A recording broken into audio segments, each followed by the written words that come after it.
Halo, selamat sore. Sebentar ya, saya coba undang Pak Alwi di sini.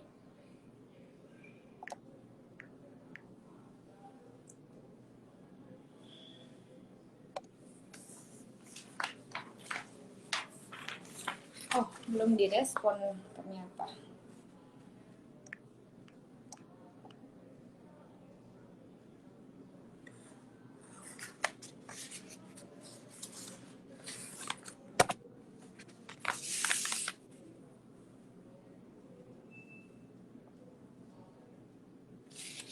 Ya, selamat sore. Untuk pertanyaan, saya jawab atau Pak Alwi jawab setelah sesi diskusi ya. Nanti kita akan scroll.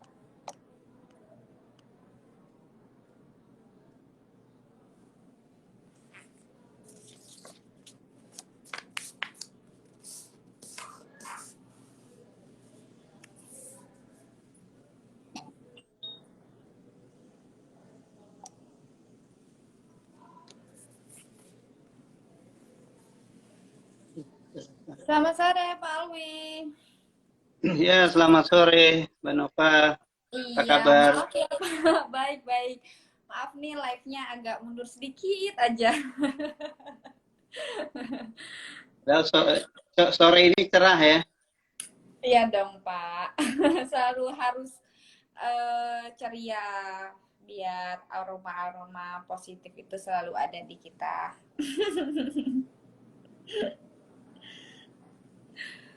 Jaringannya udah bagus Pak Wi? Kelihatannya sih gitu ya. Udah mulai stabil. Ah ya gitu. Baiklah kalau gitu. Aku coba sapa dulu yang sudah bergabung ya Pak Alwi. Selamat sore untuk Sobat Trader. Kembali lagi nih berjumpa dengan saya Nova Anggraini di acara Market Talk dan sore ini saya kembali. Ini hari Jumat, berarti partnerku ditemani dengan Bapak Profesor Bapak Alwi Assegaf. Beliau sebagai Research Analyst GK Invest. Selamat sore Bapak. Selamat sore. Iya, Pak Alwi. Kali ini kita akan coba membahas pergerakan pasar ya Pak ya. Dan untuk temanya market talk-nya risk on mencuat. Saham dan minyak pun menguat. Ya Pak Alwi. Iya, betul. Nah, Karena jadi akhir-akhir itu yang terlihat seperti itu. Jadi Pak Alwi, kalau misalnya minggu ini kan kita lihat nih indeks saham mengalami rebound. Itu apa sih Pak yang terjadi? Bisa ada kejadian seperti itu di minggu ini Pak? Ya, kalau kita lihat memang betul ya, Nova ya. Mm-mm. Di awali minggu ini ya, kita lihat bursa saham ya, terutama di Amerika mengalami rebound yang cukup tajam ya setelah aksi jual dalam beberapa minggu terakhir. Dan hal ini disebabkan karena meredanya kekhawatiran mengenai kasus Omikron ya, di mana sebelumnya kekhawatiran Omikron ini sempat membuat tiga indeks ya di saham Amerika jatuh cukup tajam. Hmm.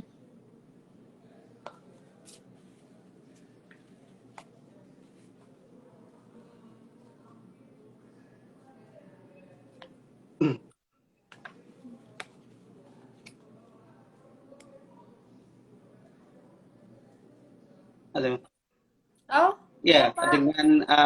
dengan meredanya kekhawatiran Omikron itu telah mencuatkan ya mengenai tadi sentimen risk on tadi.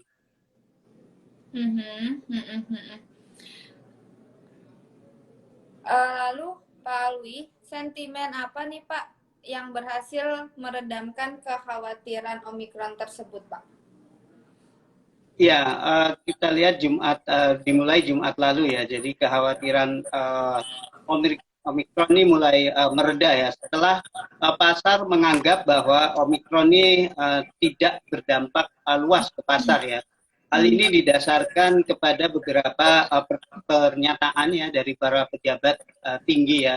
Ya, seperti yang dikatakan nih ada salah satu pejabat di Afrika Selatan ya yang mengatakan bahwa pengamatan di Afrika Selatan yang menunjukkan bahwa mereka yang terinfeksi menderita gejala Omikron ini ya itu relatif kecil dibanding varian-varian lainnya ya seperti varian Delta ataupun varian Alpha. Nah, kemudian ada lagi salah satu pejabat CDC ya. Jadi CDC ini merupakan pusat pengendalian dan penyakit di Amerika Serikat. Ini namanya Dr. Anthony Fauci ya. Dia mengatakan bahwa varian Omikron ini tampaknya tidak terlalu parah ya dibanding varian lain yang mana varian ini bisa dimitigasi. Kemudian ketika sentimen membaik itu maka respon itu mencuat. Nah itu makanya kemudian bursa saham ya yang merupakan terkait dengan aset risiko rebound cukup tajam. Ya Pak. Kalau untuk selain indeks saham, apalagi nih Pak Alwi yang diuntungkan dengan meredanya kekhawatiran Omikron ini Pak? Iya, dengan meredanya kekhawatiran Omikron otomatis sentimen membaik ya. Dan selain saham itu yang diuntungkan dengan meredanya kekhawatiran Omikron ini adalah harga minyak ya. Jadi harga minyak yang dulunya juga sempat anjlok sejak Desember 1 Desember itu sudah mulai rebound ya sekitar 9%. Nah, karena dengan meredanya kekhawatiran Omikron tadi, pasar yang tadinya khawatir bahwa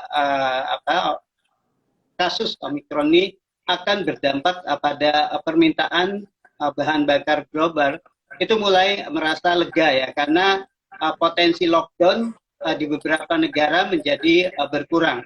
Yang dikhawatirkan ketika awal Omikron melanda pasar adalah bahwa beberapa negara akan lockdown sehingga ini yang bisa menyebabkan permintaan minyak global berkurang. Namun dengan seiring dengan meredanya kekhawatiran Omikron tadi, kekhawatiran tersebut sudah mulai hilang.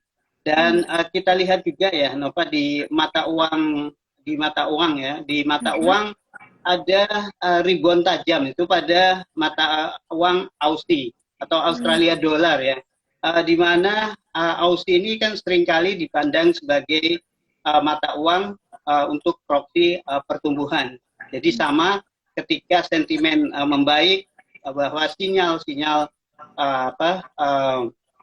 adanya sinyal-sinyal pemulihan, maka mata uang tersebut kembali dilirik. Dan untuk Aussie ini di minggu ini juga ada RBA ya, rapat Bank Sentral Australia, yang memang dalam rapatnya tidak ada perubahan kebijakan, tapi RBA menyoroti masalah Omikron ini dan menganggap bahwa Omikron itu tidak menjadikan pemulihan ekonomi atau tidak sentimen ini tidak menggagalkan pertumbuhan ekonomi global. Nah ini yang kemudian terlihat rebound yang cukup tajam pada mata uang Aussie. Oh, baik. Pak Alwi, mohon maaf aku potong. Ini Pak Kuswanto ada kasih tahu kameranya Pak Alwi agak kurang jelas ya.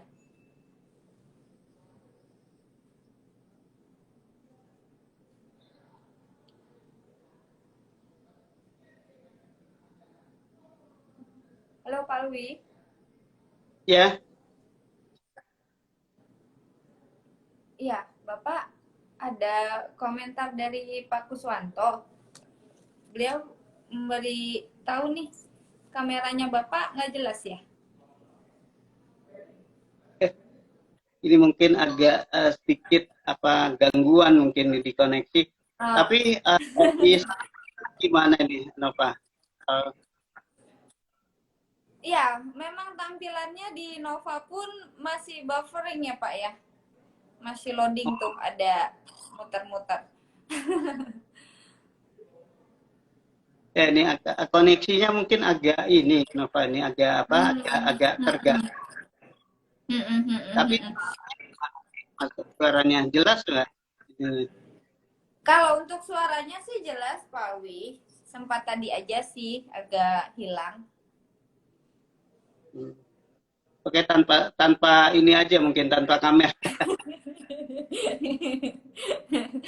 Ya udah, Pak Wi, aku boleh lanjutin lagi Pak? Ya, ini mungkin sinyalnya di sini agak kurang stabil. Iya. Kalau gitu Nova boleh lanjutin lagi Pak Wi?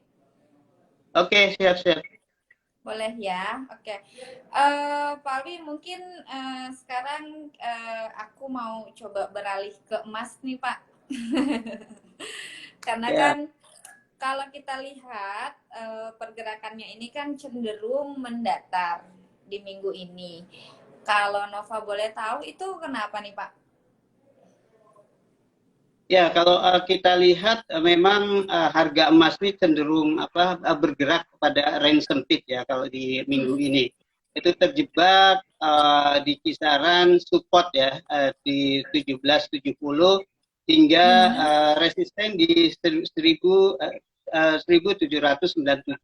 Ya meskipun seharusnya ini emas ini bisa diuntungkan ya dengan adanya kasus Omikron nih karena bisa sebagai safe haven. Tapi ada masalah lain yang menyebabkan harga emas ini cenderung flat ya karena ini masih diredam kenaikannya oleh isu kenaikan suku bunga Amerika ya dan percepatan tapering Amerika Serikat. Nah itu yang kemudian membuat pergerakan emas cenderung sempitnya. Oke. Ya. Lalu Pak Wi, apakah ada sesuatu nih yang ditunggu atau yang menahan para investor untuk masuk ke pasar emas ini, Pak, ke gold ini nih? Ya, kalau yang ditunggu di minggu ini ya terutama. Nah hari ini tuh hari Jumat ya, di mana ada rilis data inflasi Amerika Serikat yaitu IHK kalau di sini indeks harga konsumen atau CPI ya, price index ya. Untuk figur bulan November, di mana angka dari CPI ini diperkirakan tumbuh 6,8 ya secara tahunan ya. Ada yang memperkirakan 6,7, ada yang juga 6,9%.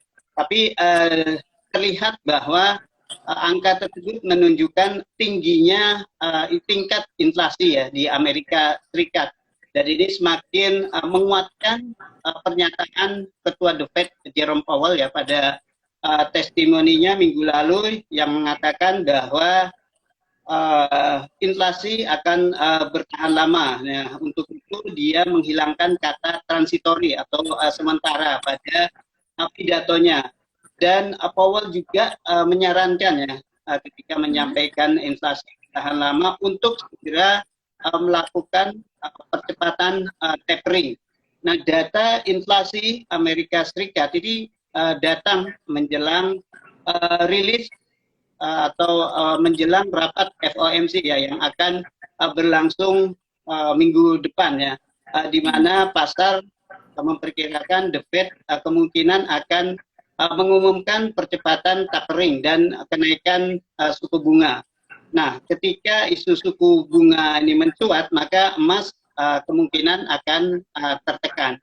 Jadi ini yang dinanti oleh pelaku pasar emas ya, CPI dan FOMC meeting ya, karena ini beruntun gitu, CPI hari Jumat ini, kemudian minggu depannya hari Rabu itu The Fed mulai rapat dan hasilnya mungkin Kamis dini hari itu bisa ketahuan oleh pasar. Tapi ekspektasi mengenai percepatan tapering ini yang selalu membuat emas itu susah untuk bergerak naik. Oke, Pak Alwi, kembali untuk penjelasan emasnya ini, boleh nggak sih Pak dijelaskan secara teknikal nih pergerakan emasnya, atau mungkin bisa di-share grafiknya Pak Alwi? Oke, ini jelas nggak ya ininya gambarnya? Takutnya ini nggak apa? Di sini jelas nggak grafiknya? Belum muncul nih Pak. Kalau untuk di Novo belum muncul, masih dengan gambarnya Pak Alwi.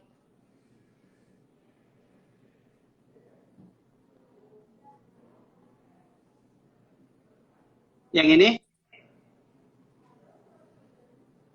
masih belum muncul.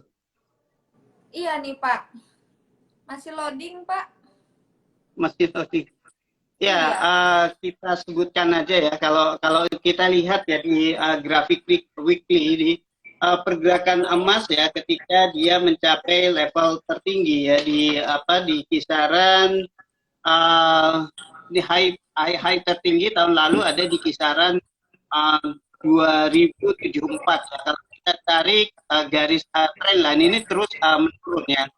Kemudian ketemu high ya, high yang high-nya ini lebih rendah dari high sebelumnya atau lower high ya di kisaran 1959. Kemudian terakhir itu ada high di 1877 yang juga masih belum ditembus. Dan kalau kita tarik ini garis low trend line dari low tanggal 15 Maret ya, kemudian kita tarik hingga low sekarang itu sudah mulai terjadi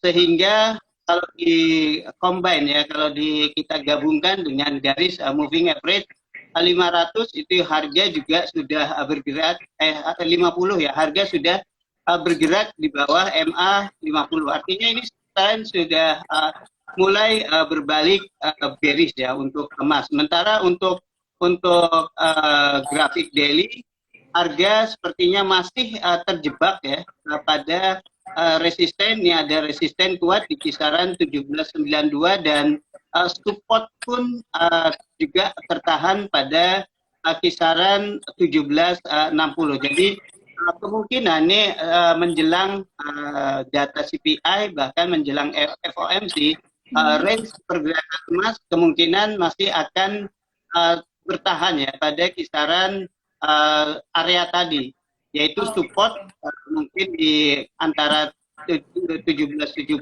hingga 1762 ini level-level saat ini, dan resisten kemungkinan akan berada di 1793 hingga 1797. Jadi kecenderungannya masih cenderung flat ya untuk pergerakan emas ini, tapi flat mengarah ke bearish. Oke, berarti masih turun ya Pak ya? Iya. Iya, oke. Nggak apa-apa. Mungkin memang belum bisa untuk share grafiknya ya Pak Alwi. Mungkin lain waktu kita bisa share sambil ada penjelasan. Dan mungkin juga untuk yang bergabung bisa sambil lihat tadi grafik XAU-nya atau emasnya, biar bisa dilihat daily, weekly, H4, H1. Seperti itu ya Pak Alwi? Betul. Kalau gitu, Pak Alwi, tadi kan di awal Bapak sempat ada menyinggung nih mengenai risk on. Kalau boleh Bapak jelaskan nih Pak, kaitannya risk on tersebut dengan harga emas itu bagaimana Pak Alwi? Oke, jadi kondisi risk on itu adalah kondisi pasar yang menunjukkan ya bahwa pelaku pasar sedang optimis ya terhadap prospek ekonomi yang semakin membaik. Nah, sehingga dengan kondisi tersebut itu para trader ataupun investor itu cenderung mengalihkan dananya atau modalnya ke instrumen keuangan yang memberikan return yang tinggi atau imbal hasil yang tinggi ya. Dalam hal ini mungkin saham ya, itu di apa yang selalu dikaitkan dengan risk on tadi. Nah, untuk emas sendiri, karena emas ini merupakan aset safe haven dan tidak memberikan imbal hasil. Nah, biasanya aset ini akan ditinggalkan ya ketika risk on meningkat ya. Nah, itu kenapa sebabnya emas saat ini cenderung untuk bergerak turun karena tadi sentimen risk on.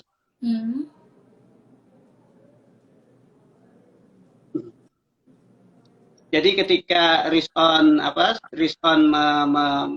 mencuat di pasar, maka aset aman atau safe haven itu akan ditinggalkan. Nah, emas ini merupakan aset safe haven. Nah, kebalikan dari risk on adalah risk off. Jadi aksi hindar resiko atau risk aversion. Begitu, Nova. Oh, baik, Pak Alwi. Mungkin untuk pembahasan mengenai market sudah cukup ya, Pak. Mungkin Bapak boleh kasih ruang waktu sebentar untuk kita menjawab beberapa pertanyaan nih, Pak. Ada di komen. Oke. Boleh ya, Pak Alwi? Ya. Iya. Di sini dari Nimas Puji, dia tanya kalau mau WD, gimana, lupa passwordnya. Iya, mau Kalau Pak yang jawab atau Nova? Boleh? Mungkin Nova itu yang lebih pengalaman itu kalau WD itu. Biasanya Okay. kalau WD itu yang sensitif tuh Nova biasanya yang bisa jawab. Baik, Pak Ali, sebentar aku coba jawab. Untuk akun Nimas Puji, jika proses withdrawal itu lupa password, bisa masuk ke website kita. Nanti di situ ada kabinet MyGK Invest. Di situ masukin email yang terdaftar, ada pilihan lupa password, bisa diklik di situ. Nanti akan ada dikirim email untuk reset password yang baru. Seperti itu. Jadi dipastikan emailnya aktif. Sudah terjawab ya, semoga bisa membantu. Lalu ada pertanyaan lagi, Pak Awi. Menjelang data, Pak, baiknya itu kita ambil posisi setelah atau sebelum data rilis nih, Pak? Ya, kalau ingin amannya ya, sebetulnya yang kita lihat bahwa setelah data itu rilis ya, nanti reaksi pasar bagaimana, dan setelah data maksudnya data dirilis, begitu data keluar itu langsung jangan langsung masuk, sebaiknya lihat dulu 5 menit mungkin apakah reaksi pasar. Kadang kan suka ada ini apa yang namanya false break atau spike gitu ya setelah data. Tapi biasanya itu hanya bersifat sementara, mungkin hanya terjadi dalam beberapa hitungan menit. Nah, sebaiknya menunggu sampai lihat pasar kembali normal. Oh, nanti reaksi pasar seperti apa setelah data tersebut, apakah ini cuma kaget saja atau memang ini continuation gitu. Nah, itu sebaiknya kita tunggu, atau bisa juga ini mungkin ini lebih ke arah spekulatif ya, karena sebelum data itu biasanya ada pergerakan besar ya yang juga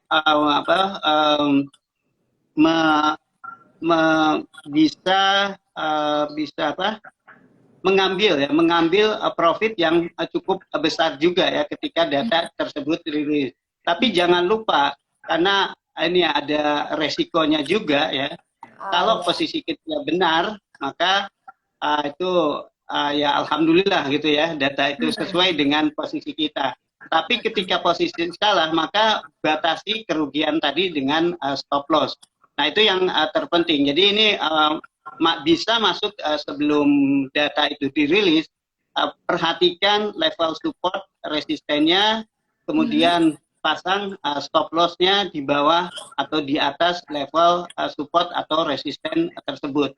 Nah, dengan begitu, kalaupun misalnya data tersebut tidak seperti yang kita harapkan, minimal kita sudah membatasi resiko tersebut ya, sehingga tidak terlalu parah ya setelah data tersebut dirilis. Itu mungkin, Nova. Baik, terima kasih Pak Alwi. Boleh satu pertanyaan lagi Pak Alwi? Ya, silahkan Nova. Iya, ini dari Bunda_Laina_Keira. Beliau ada komen, untuk confidence price-nya berapa XAU sekarang? Confidence price, level optimis ya untuk XAU.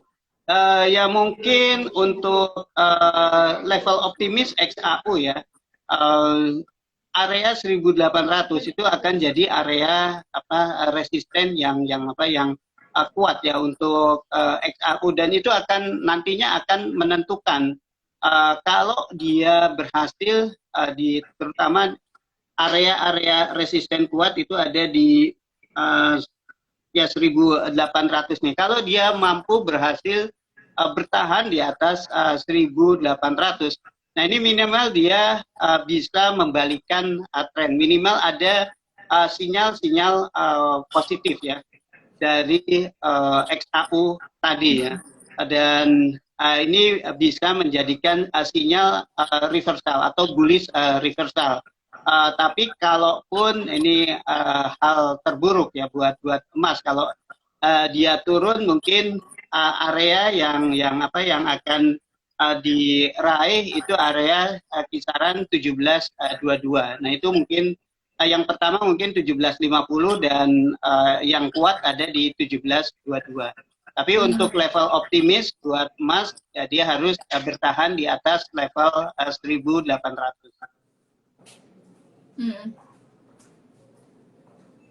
Oke. Iya, terima kasih Pak Alwi. Baik, Pak Alwi, sepertinya Nova kira cukup untuk bincang-bincangnya di hari Jumat ini ya Pak ya. Masih di minggu pertama bulan November. Dan kita juga sudah menjawab sedikit beberapa pertanyaan sobat trader. Apakah emas di tahun depan akan naik mungkin ke 1900 Pak Alwi? Ada pertanyaan lagi tuh Pak. Ya, kalau sebetulnya level optimis maksudnya kemungkinan itu ada ya untuk ke 1900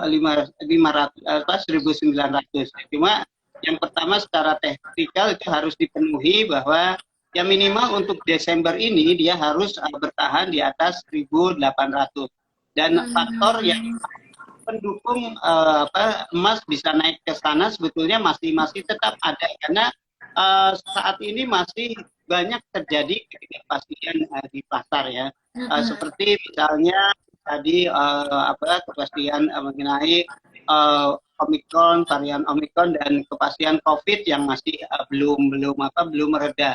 Selain itu juga tingginya tingkat inflasi di beberapa negara itu masih mendorong atau masih mendukung sentimen emas, dan bisa saja kalau misalnya fokus pasar setelah kenaikan atau setelah isu suku bunga ini mereda, kemudian mereka beralih kepada tingginya tingkat inflasi, maka ini bisa menguatkan harga emas ya.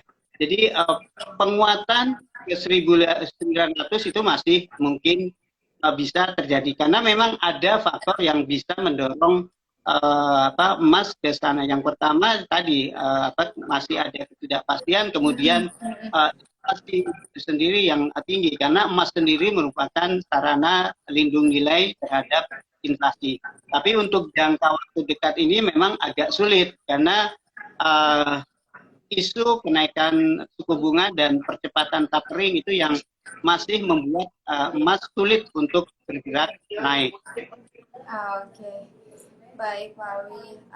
Terima kasih dan Sobat Trader, demikian pembicaraan saya dengan Bapak Alwi.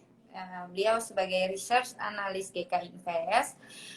Semoga bermanfaat untuk yang sudah bergabung. Terima kasih dan bagi yang sudah memberikan pertanyaan, semoga jawabannya berguna ya Pak Alwi. Lalu untuk sobat trader jangan lupa untuk like, subscribe agar tidak ketinggalan informasi mengenai GK Invest, peluang promo dan lain hal sebagainya. Jangan lupa follow untuk akun GK Invest yang asli, jangan yang palsu nih. Banyak oknum mengatasnamakan GK Invest. Jadi untuk nanti malam ada talkshow talkshow akbar GK Invest. Di situ juga ada hadiahnya. Jadi jangan lupa bergabung di talkshow kita melalui Zoom untuk ID meeting, bisa menghubungi staff GK Invest. Jadi jangan sampai ketinggalan karena ada hadiahnya. Baik, saya Nova Anggraini, pamit, salam trader. Terima kasih. Selamat sore Pak Alwi, terima kasih bincang-bincang. Selamat sore, terima kasih.